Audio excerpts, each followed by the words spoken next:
یہ سلیمان علیہ السلام تھے۔ اللہ تعالیٰ نے آپ کو بہت سی خوبیاں اور معجزات عطا فرمائے۔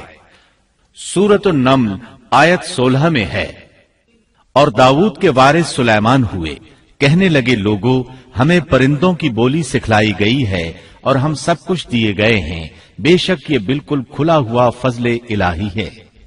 یہاں وراثت سے مراد مال نہیں بلکہ بادشاہت اور نبوت مراد ہے۔ اللہ تعالیٰ نے انہیں ایسا بادشاہ بنایا کہ ساری دنیا میں ان جیسا کوئی نہیں ہوا، آپ سے بڑھ کر بادشاہت بھی کسی کی نہ ہو سکی، کیونکہ خود سلیمان علیہ السلام نے یہ دعا کی تھی کہ الہی مجھے ایسی سلطنت عطا فرما کہ جو میرے بعد اور کسی کے شایان شان نہ ہو۔ کہا کہ اے میرے رب مجھے بخش دے اور مجھے ایسا ملک عطا فرما جو میرے سوا کسی شخص کے لائق نہ ہو، تو بڑا ہی دینے والا ہے۔ پس ہم نے ہوا کو ان کے ماتحت کر دیا، وہ آپ کے حکم سے جہاں آپ چاہتے نرمی سے پہنچا دیا کرتی تھی، اور طاقتور جنوں کو بھی ان کا ماتحت کر دیا، ہر عمارت بنانے والے کو اور غوطہ خور کو اور دوسرے جنات کو بھی جو زنجیروں میں جکڑے رہتے تھے۔ جن سلیمان علیہ السلام کے حکم سے بلند و بالا عمارتیں تعمیر کرتے تھے، دریاؤں میں غوطہ لگا کر ان سے ہیرے جواہرات اور موتی وغیرہ نکالتے تھے۔ دوسرے جو کام عام انسانوں کی طاقت سے زیادہ ہوتے تھے وہ آپ جنوں سے لیا کرتے تھے۔ جو جن آپ کے حکم سے سرتابی کرتے یا شرارتیں کر کے کام میں رکاوٹ ڈالتے یا دوسروں کو تنگ کرتے تو آپ انہیں زنجیروں میں جکڑ کر قید خانے میں ڈال دیتے، اور یہ آپ پر اللہ کی طرف سے بہت بڑا انعام اور احسان تھا، جیسا کہ اللہ تعالیٰ سورہ صاد آیت 39 میں فرماتے ہیں، یہ ہے ہمارا عطیہ، اب تو احسان کر یا روک رکھ، کچھ حساب نہیں۔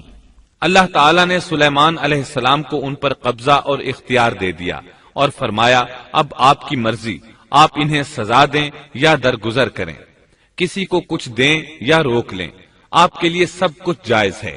دوسرے مقام پر اللہ تعالیٰ سورہ سبا آیت 12 میں فرماتے ہیں، اور اس کے رب کے حکم سے بعض جنات اس کی ماتحتی میں اس کے سامنے کام کرتے تھے، اور ان میں سے جو بھی ہمارے حکم سے سرکشی کرے ہم اسے بھڑکتی ہوئی آگ کے عذاب کا مزہ چکھائیں گے۔ اس طرح اللہ تعالیٰ سورہ سبا آیت 13 میں فرماتے ہیں، جو کچھ سلیمان چاہتے جنات وہ تیار کر دیتے، مثلا قلعے، مجسمے اور حوضوں جیسے پیالے اور چولہوں پر جمی ہوئی مضبوط دیگیں۔ اے آل داؤد اس کے شکریہ میں نیک عمل کرو، میرے بندوں میں سے شکر گزار کم ہی ہیں۔ یعنی جنات سلیمان علیہ السلام کے حکم کے مطابق بڑے بڑے محل، مساجد، قلعے، مختلف مساجد کے ماڈل یا سینریوں کے ماڈل، بڑے بڑے تھال اور اتنی بڑی دیگیں بناتے تھے جو بوجھل اور نقل و حمل کے قابل نہ ہونے کی وجہ سے کسی خاص مقام پر نصب کر دی جاتی تھی، اور یہ آپ پر اللہ تعالیٰ کا عظیم احسان تھا۔ اس کے علاوہ دیگر معجزات سے بھی اللہ تعالیٰ نے آپ کو سرفراز فرمایا تھا، جیسا کہ سورۃ الانبیاء آیت 82 میں اللہ تعالیٰ فرماتے ہیں، اسی طرح بہت سے شیاطین بھی ہم نے اس کے تابع کیے تھے جو اس کے فرمان سے غوطہ لگاتے تھے، اور اس کے سوا بھی بہت سے کام کرتے تھے، ان کے نگہبان ہم ہی تھے۔ یہ تمام اقتدار اللہ تعالیٰ نے آپ کو عطا کیا تھا۔ آپ کے معجزات میں سے ایک معجزہ یہ بھی تھا کہ ہوا آپ کے لیے مسخر یعنی مطیع و فرما بردار تھی۔ اللہ تعالیٰ سورہ صاد آیت 36 میں فرماتے ہیں، بس ہم نے ہوا کو ان کے ماتحت کر دیا، وہ آپ کے حکم سے جہاں آپ چاہتے نرمی سے پہنچا دیا کرتی تھی۔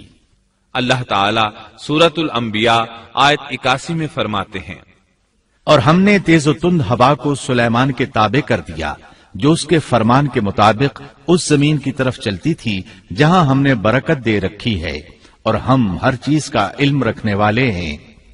اسی طرح اللہ تعالیٰ سورہ سبا آیت 12 میں فرماتے ہیں، اور ہم نے سلیمان کے لیے ہوا کو مسخر کر دیا کہ صبح کی منزل اس کی مہینہ بھر کی ہوتی تھی اور شام کی منزل بھی مہینہ بھر کی ہوتی تھی۔ دیگر معجزات کی طرح اللہ تعالیٰ نے سلیمان علیہ السلام کو یہ معجزہ بھی عطا فرمایا کہ تیز و تند ہوا کو ان کا تابع فرمان بنا دیا۔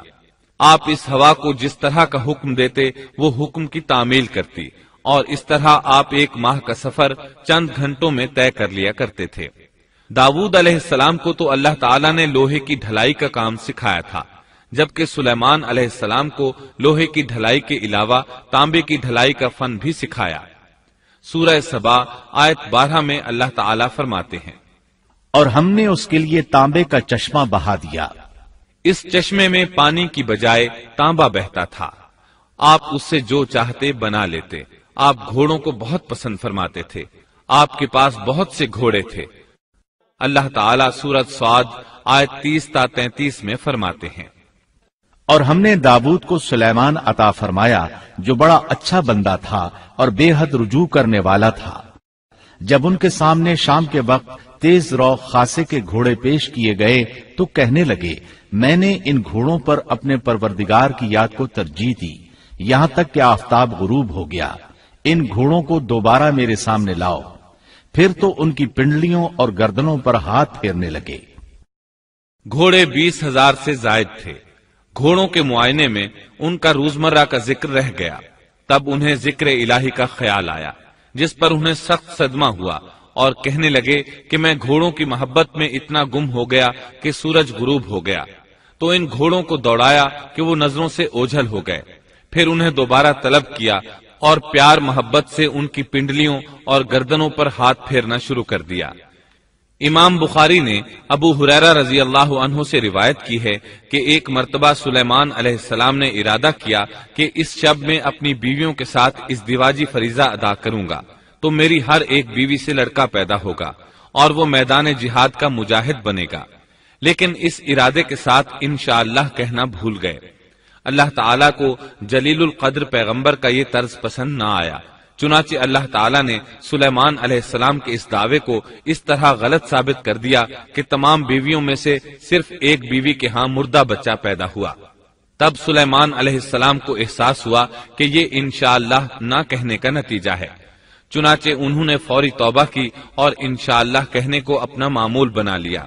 اللہ تعالیٰ نے آپ کو فیصلہ کرنے کی زبردست صلاحیت عطا فرمائی تھی۔ سورۃ الانبیاء آیت 87 میں ہے، اور داؤد اور سلیمان کو یاد کیجئے جبکہ وہ کھیت کے معاملے میں فیصلہ کر رہے تھے کہ کچھ لوگوں کی بکریاں اس میں چر چگ گئی تھیں اور ان کے فیصلے میں ہم موجود تھے۔ ہوا یہ کہ دو آدمی ہمسائے تھے، ان میں جھگڑا ہو گیا۔ ان میں سے ایک کے پاس کھیت تھا، اس میں اس نے فصل بو رکھی تھی، دوسرے کے پاس کچھ بکریاں تھیں۔ بکریوں کا چرواہا رات کے وقت دیوار والے دروازے کو بند کر دیتا تھا تاکہ بکریاں نکل کر فصل کو نقصان نہ پہنچائیں۔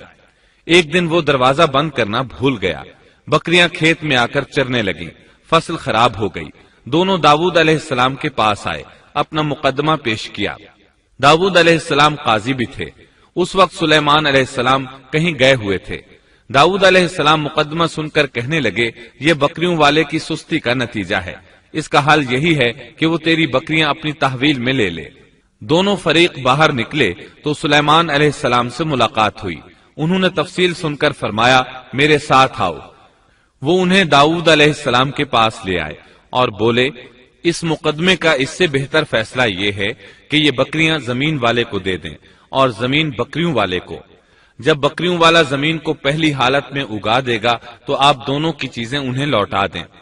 اس دوران کھیتی کا مالک بکریوں کے دودھ سے فائدہ حاصل کرتا رہے گا، یہ فیصلہ زیادہ بہتر ہے۔ اس لیے بکریوں والا اپنی بکریوں سے بالکل محروم نہ ہوا اور کھیتی والے کا نقصان پورا ہو گیا۔ یہ فیصلہ آپ کو اللہ تعالیٰ نے سمجھایا تھا۔ اللہ تعالیٰ سورۃ الانبیاء آیت 89 میں فرماتے ہیں، ہم نے اس کا صحیح فیصلہ سلیمان کو سمجھا دیا، ہاں ہر ایک کو ہم نے علم و حکمت سے نوازا تھا۔ بخاری اور مسلم میں ایک حدیث ہے، اس میں اسی قسم کا ایک واقعہ بیان ہوا ہے کہ دو عورتیں اپنا مقدمہ داؤد علیہ السلام کے پاس لائیں۔ دونوں کو اللہ نے ایک ایک بچہ دے رکھا تھا۔ ایک بھیڑیے نے حملہ کر کے بڑی عمر والی کا بچہ چیر پھاڑ ڈالا۔ عورت چالاک تھی، اس نے چھوٹی عمر والی کا بچہ چھین لیا کہ یہ میرا بچہ ہے۔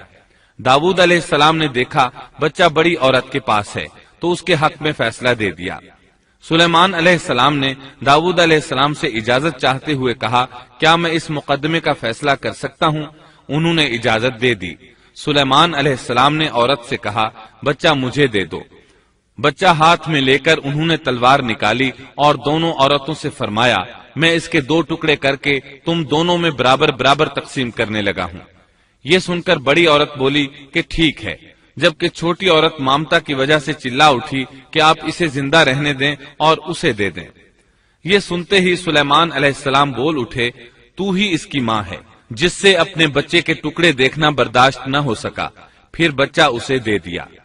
سلیمان علیہ السلام کا ایک تیسرا واقعہ قرآن میں یوں ہے، سورۃ النمل آیت 17 اور 18 میں ہے، اور سلیمان کے سامنے ان کے تمام لشکر جنات، انسان اور پرندوں میں سے جمع کیے گئے، ہر قسم الگ الگ کھڑی کر دی گئی۔ جب وہ چیونٹیوں کے میدان میں پہنچے تو ایک چیونٹی نے کہا، اے چیونٹیوں، اپنے اپنے گھروں میں گھس جاؤ، ایسا نہ ہو کہ بے خبری میں سلیمان اور ان کا لشکر تمہیں روند ڈالے۔ ان تمام لشکروں کو اکٹھا کیا گیا تھا۔ اللہ تعالیٰ نے چیونٹی کی یہ بات سلیمان علیہ السلام کو سنوا دی۔ سورہ نمل آیت 19 میں ہے، اس کی اس بات پر سلیمان مسکرا کر ہنس پڑے اور دعا کرنے لگے کہ اے پروردگار، تو مجھے توفیق دے کہ میں تیری ان نعمتوں کا شکر بجا لاؤں جو تو نے مجھ پر انعام کی ہیں، اور میں ایسے نیک اعمال کرتا رہوں جن سے تو خوش رہے، اور مجھے اپنی رحمت سے نیک بندوں میں شامل فرما۔ آپ کا ایک واقعہ ملکہ بلقیس کے ساتھ پیش آیا۔ سورہ نمل آیت 20 تا 25 میں ہے، آپ نے پرندوں کی دیکھ بھال کی اور فرمانے لگے، کیا بات ہے کہ ہدہد نظر نہیں آ رہا؟ کیا وہ واقعی غیر حاضر ہے؟ یقیناً میں اسے سخت سزا دوں گا یا اسے ذبح کر ڈالوں گا، یا وہ میرے سامنے کوئی معقول وجہ بیان کرے۔ کچھ زیادہ دیر نہ گزری تھی کہ اس نے آ کر کہا، میں ایک ایسی خبر لایا ہوں کہ آپ کو اس کی خبر ہی نہیں، اور میں سبا کی ایک سچی خبر آپ کے پاس لایا ہوں۔ میں نے دیکھا ہے کہ ان کی بادشاہ ایک عورت ہے جسے ہر قسم کی چیز سے کچھ نہ کچھ دیا گیا ہے، اور اس کا تخت بھی بڑا عظیم ہے۔ میں نے اسے اور اس کی قوم کو اللہ تعالیٰ کو چھوڑ کر سورج کو سجدہ کرتے ہوئے پایا ہے۔ شیطان نے ان کے کام مزین کر کے انہیں دکھلا کر سیدھے راستے سے ہٹا دیا ہے، پس وہ ہدایت پر نہیں آتے کہ اسی اللہ کو سجدہ کریں جو آسمانوں اور زمینوں کی پوشیدہ چیزوں کو باہر نکالتا ہے، اور جو کچھ تم چھپاتے اور ظاہر کرتے ہو وہ سب کچھ جانتا ہے۔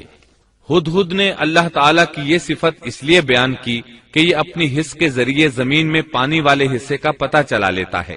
سلیمان علیہ السلام کو بھی یہی ہدہد بتایا کرتا تھا کہ پانی کہاں ہے، پھر آپ جنات کے ذریعے پانی نکلواتے تھے۔ یہ اطلاع سن کر سلیمان علیہ السلام حیران ہوئے۔ آپ نے ہدہد سے کہا، ہم ابھی تمہاری بات کی تصدیق کر لیتے ہیں۔ سورہ نمل آیت 27 اور 28 میں ہے، سلیمان نے کہا، اب ہم دیکھیں گے کہ تو نے سچ کہا ہے یا تو جھوٹا ہے۔ میرے اس خط کو لے جا کر انہیں دے دے، پھر ان کے پاس سے ہٹ آ اور دیکھ کہ وہ کیا جواب دیتے ہیں۔ آپ نے ایک خط لکھ کر اسے دیا۔ ہدہد وہ خط لے کر ملکہ بلقیس کے محل پہنچا۔ خط اس کے سامنے گرا کر خود دیوار پر جا بیٹھا۔ خط دیکھ کر ملکہ بلقیس نے کہا، وہ کہنے لگی، اے سردارو، میری طرف ایک باوقت خط ڈالا گیا ہے جو سلیمان کی طرف سے ہے، اور جو بخشش کرنے والے مہربان اللہ کے نام سے شروع ہے، یہ کہ تم میرے سامنے سرکشی نہ کرو اور مسلمان بن کر میرے پاس آ جاؤ۔ اس نے کہا، اے میرے سردارو، تم میرے اس معاملے میں مجھے مشورہ دو۔ میں کسی امر کا قطعی فیصلہ جب تک تمہاری موجودگی اور رائے نہ ہو نہیں کیا کرتی۔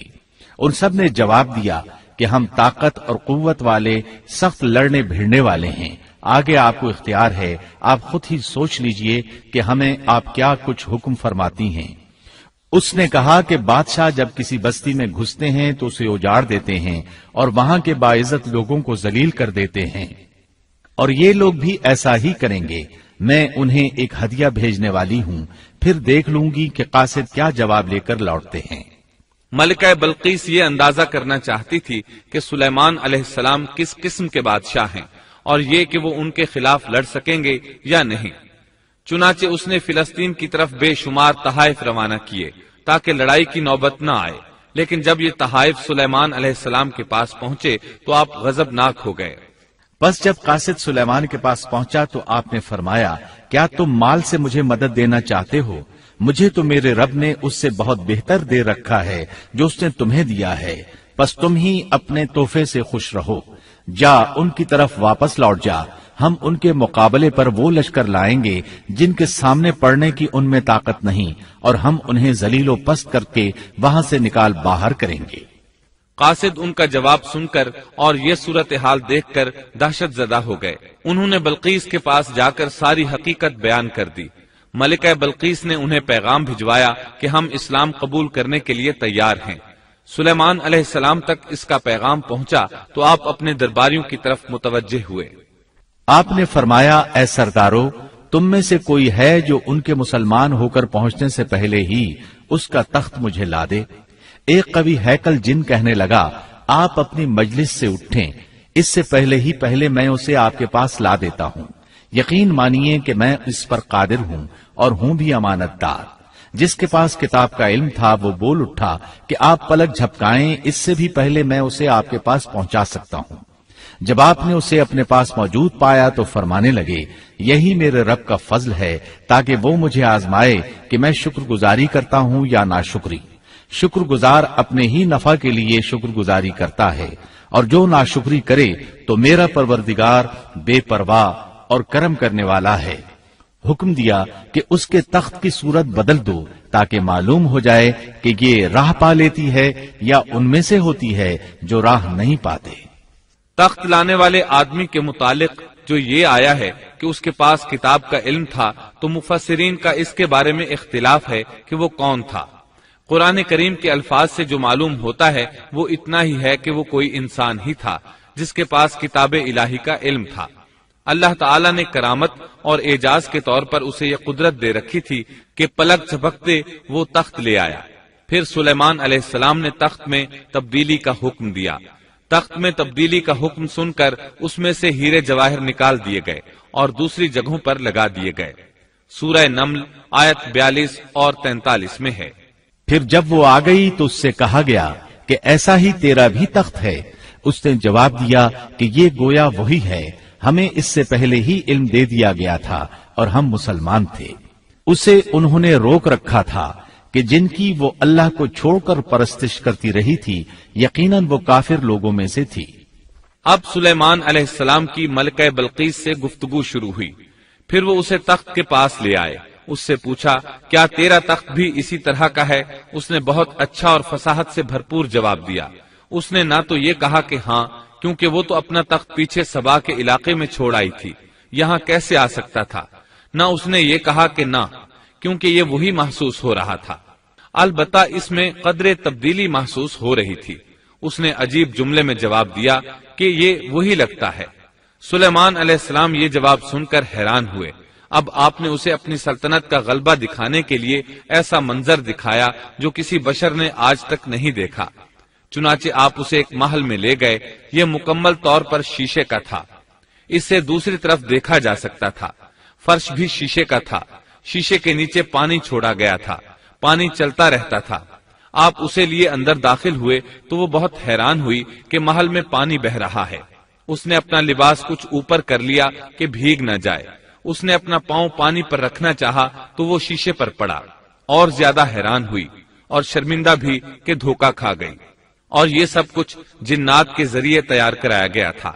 سورہ نمل آیت 44 میں اللہ تعالیٰ فرماتے ہیں، اس سے کہا گیا کہ محل میں چلی چلو، جسے دیکھ کر یہ سمجھ کر کہ یہ حوض ہے، اس نے اپنی پنڈلیاں کھول دی۔ سلیمان نے کہا، یہ ایسا محل ہے جس میں نیچے بھی شیشے جڑے ہوئے ہیں۔ کہنے لگی، میرے پروردگار، میں نے اپنی جان پر ظلم کیا، اب میں سلیمان کے ساتھ اللہ رب العالمین کی مطیع اور فرمانبردار بنتی ہوں۔ یہ عظیم سلطنت دیکھ کر وہ جان گئی کہ سلیمان علیہ السلام صرف بادشاہ ہی نہیں، نبی بھی ہیں۔ چنانچہ اس نے فوراً ایمان قبول کر لیا۔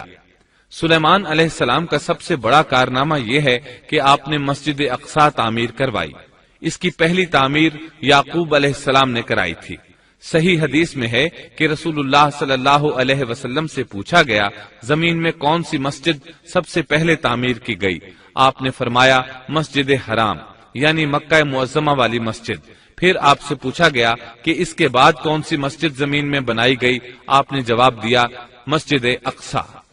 جب بخت نصر نے قدس پر قبضہ جما لیا تو اس نے مسجد اقصی ڈھا دی، لیکن پھر سلیمان علیہ السلام کو اللہ تعالیٰ نے بادشاہت عطا کی